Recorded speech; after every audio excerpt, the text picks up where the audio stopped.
Hundreds of nurses walk off the job at an impasse over pay and benefits in the first nurses' strike in Boston in more than 30 years. WBZ's Beth Germano has been at Tufts Medical Center throughout the day, and Beth, the hospital says it was ready for the strike.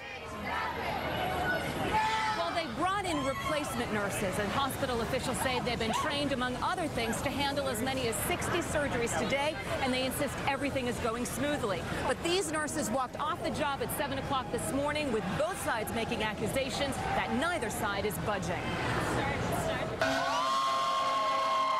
Striking nurses at Tufts Medical Center, cheering the support they're receiving outside the hospital, where many say the decision to walk the picket line wasn't easy. We have very sick cancer patients that we're leaving inside, and it's heartbreaking. It's really hard for us to be out here and to leave them inside. They walked out in a dispute over pay, staffing issues, and preserving their pensions, insisting it's not about money but the quality of care. When you don't feel comfortable having enough staff, it's upsetting. It's not fair to the patients. But hospital officials say they are all about fairness and claim the union rejected their latest concessions without so much as a glance at the offer. We extended the pension for an additional 18 months, and we put $2.5 million back on the table. 230 replacement nurses are now on the floors. And we are going to win this contract. As the Mass Nurses Association says, this is a job action of last resort. They saved his life.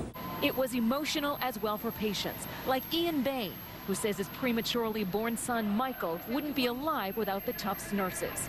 You can't control when a new baby comes into the NICU, and you know there are days where they were maybe short-staffed, and they have to communicate with each other. But Tufts CEO criticized this as a party atmosphere, with a union trying to cripple the hospital.